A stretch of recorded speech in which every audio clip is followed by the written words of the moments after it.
Welcome to Cake Bites, where we go rapid fire with this week's rule breaker. Fast questions, real answers, zero corporate polish. I'm your host, Elizabeth Bieniek. Let's dig in.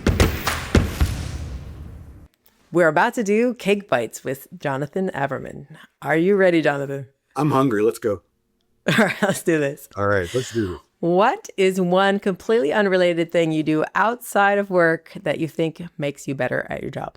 Well, I'm a guitarist. I was going to try to be a professional musician when I was in my 20s and realized that I wasn't quite that good, but I've been playing all my life. And it's funny, when I played in rock bands when I was in my teens and 20s, I always fantasized about what we would do once we got the record contract, and that feeling of being in a band and, looking for the future and the big dream. I realized years later that basically when I became a venture investor and now with my own startups, I'm just putting bands together. It's interesting. I love playing music. You can find my videos on YouTube. I love to play, but it's the dynamic of putting bands together. I realize all my life, I basically have been a musician. It's really kind of fascinating. I like that, putting bands together. All right. What's one piece of advice you would give your younger self? Oh, relax. Just relax. Calm down. It's a funny thing. I talk with students all the time, and when you're in your teens and 20s, you think, A, you're very old and you're behind.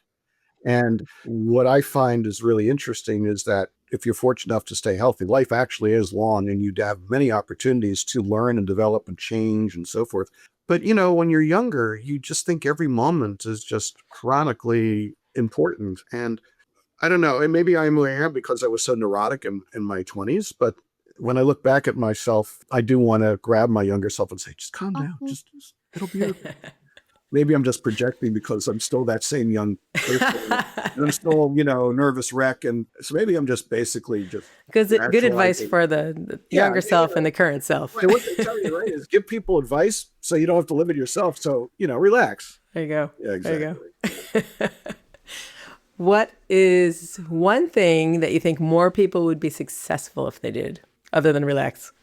If they didn't relax, I think you get a lot further in life if you go into a transactional relationship, not thinking about it as a transactional relationship, but thinking about it as that's a good one. And giving something of yourself before you expect something back. I have found over the years that people who come inbound to me and say, oh, I want to pick your brain, I'm not at least bit interested.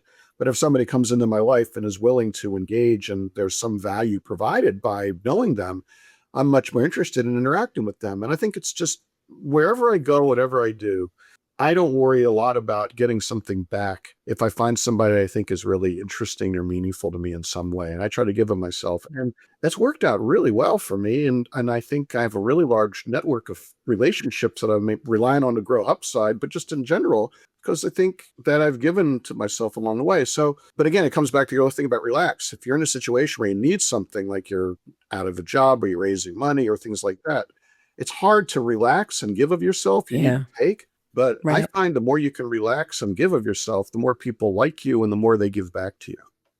Yes. All right. What is a favorite book and why? So I used to have a radio show, a national radio show, and I loved interviewing authors. And one Sunday night, I had an author on named Susan Cain, and she had written a book called Quiet, which is all about introverts and how important they are in the corporate world. And I thought, okay, just an interesting book. I had her on. And about halfway through the interview, she said, I want to ask you what your personality is like. And she asked a bunch of questions. At the end, she said, you're not an extrovert, you're an introvert. You're very outgoing, but you're actually introverted.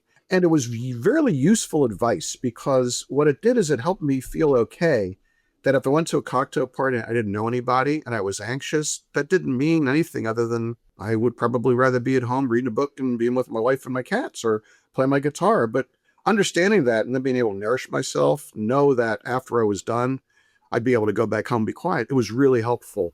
So as I've grown organizations since then, I probably read this book 15 years or so ago, I definitely do spend more time as I hire people and look at people trying to get around candidates that are really extroverted to find people that are maybe more thoughtful. Because what I find is that introverted people, when you give them an opportunity to come out of themselves and create an environment, they're actually so much more productive because they spend a lot less time waving their arms, a lot more time getting stuff done.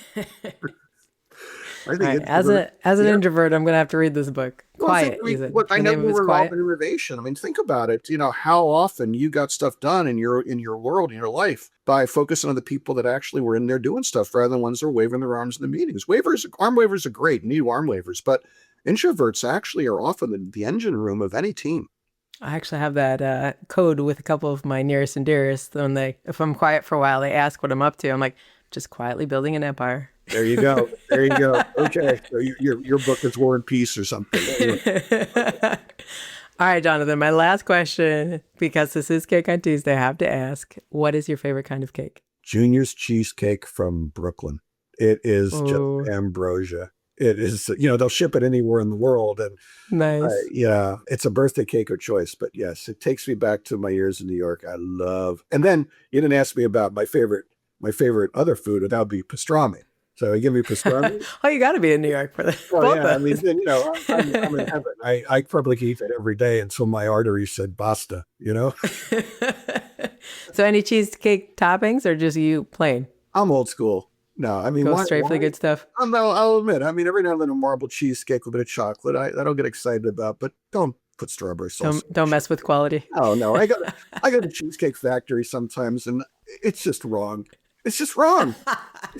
Sorry, Cheesecake Factory. It's just wrong. I'm sorry.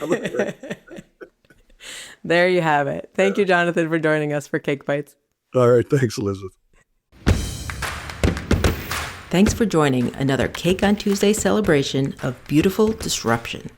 Please share it, review it, and find more innovative stories at podcast.cakeontuesday.com.